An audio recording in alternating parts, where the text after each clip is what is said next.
한국 인터넷 커뮤니티에는 다양한 공포 썰이 돌고 있습니다. 그 중에서도 독자들의 관심을 받는 긴 이야기 하나를 소개해드리겠습니다. 어느 작은 마을에 영업 중인 낡은 여관이 있었다. 이 여관에는 오랫동안 풀리지 않은 미스터리가 있었는데 그것은 바로 404호에 대한 이야기였다.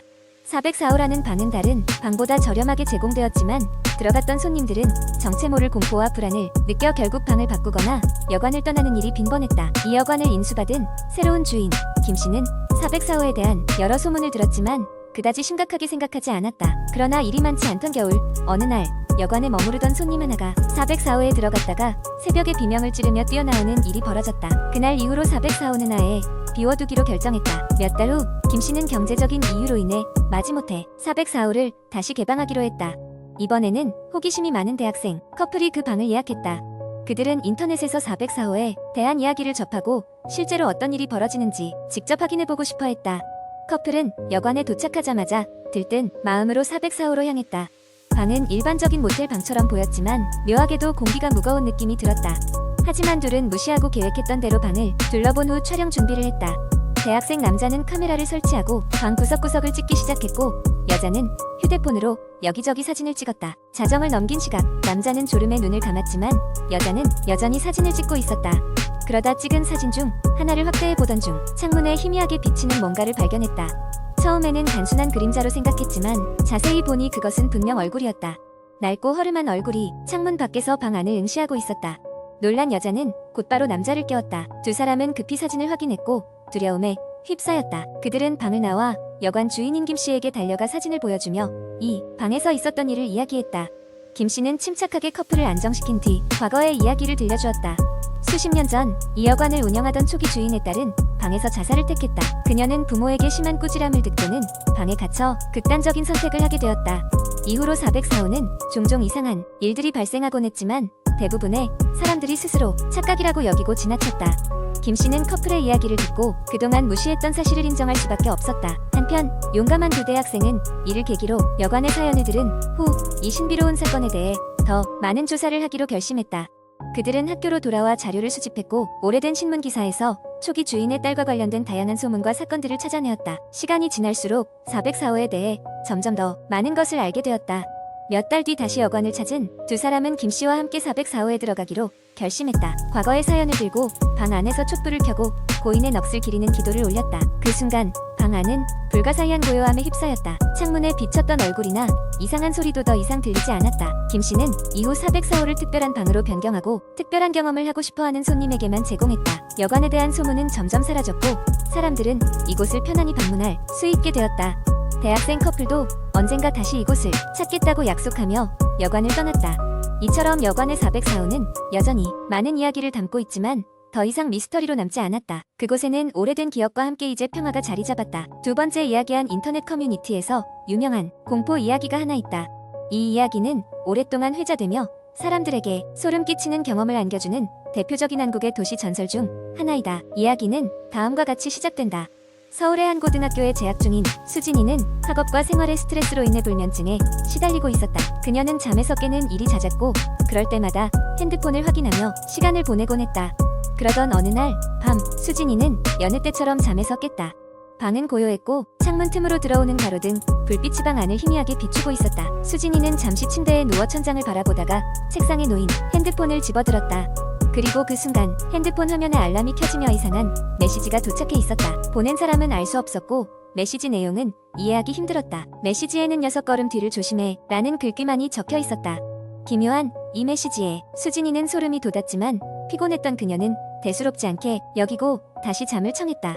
다음날 아침 평소와 같이 학교에 도착한 수진이는 친구들에게 전날 밤 있었던 일을 이야기했다. 친구들은 장난이라며 대수롭지 않게 웃어넘겼다. 하지만 수업이 끝나고 집에 돌아오는 길 수진이는 자신이 알 수 없는 불안감에 시달리고 있음을 깨달았다. 무언가 그녀를 따라오는 듯한 느낌이 강하게 들었기 때문이다. 길거리를 지나가던 사람들도 평소 같다는 것을 알면서도 뭔가 낯선 느낌이 들었다. 그날 밤 수진이는 잠들기 전 다시 핸드폰을 확인했다. 또다시 메시지가 도착해 있었다. 이번에는 돌아보지 말라는 짧은 문장이었다. 그녀는 두려움을 느꼈지만 이 또한 누군가의 장난일 거라며 애써 무시했다.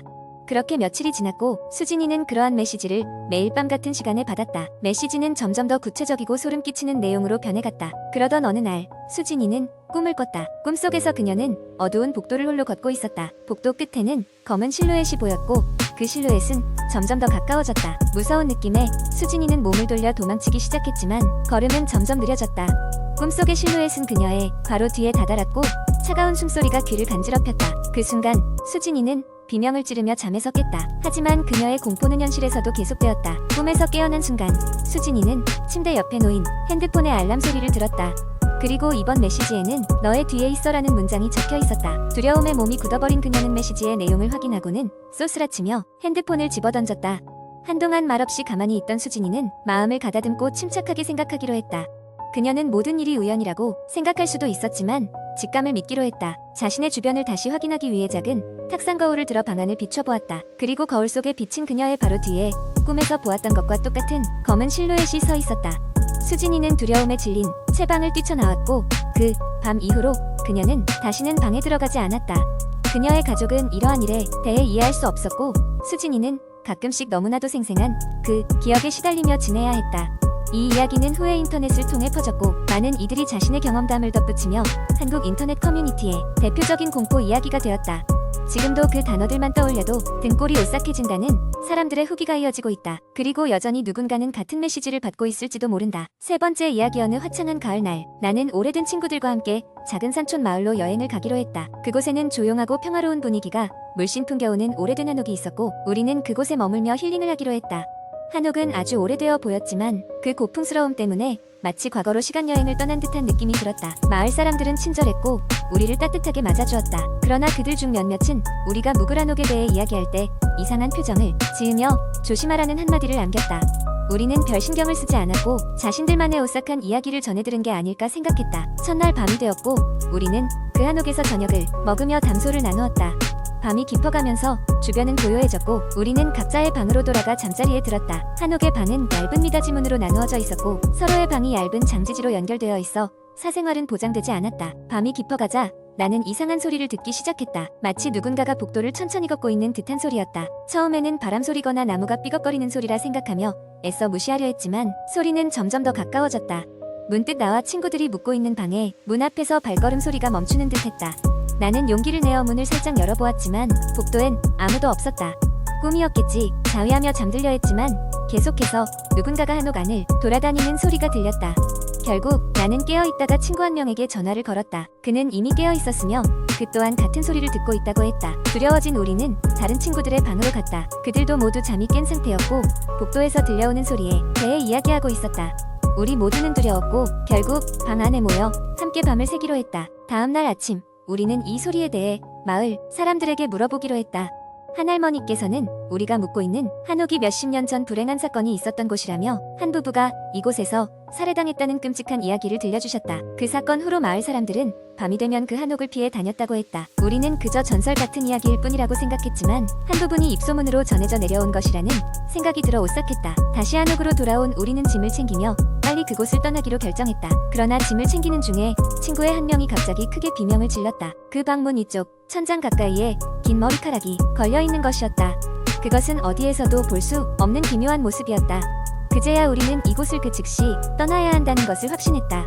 결국 우리는 황급히 짐을 싸서 한옥을 나왔고 차를 타고 마을을 빠져나왔다. 돌아오는 길에 계속해서 우리를 따라다니는 듯한 기분이 들었지만 차츰 도시로 들어오며 안도감을 느낄 수 있었다. 그날의 사건은 견딜 수 없는 공포로 우리에게 남았고 다시는 그 한옥에 가까이 가지 않기로 서로 맹세했다. 한옥은 여러 해가 지난 후에도 그곳에 그대로 남아 사람들이 드나들기를 기다리고 있을지도 모른다.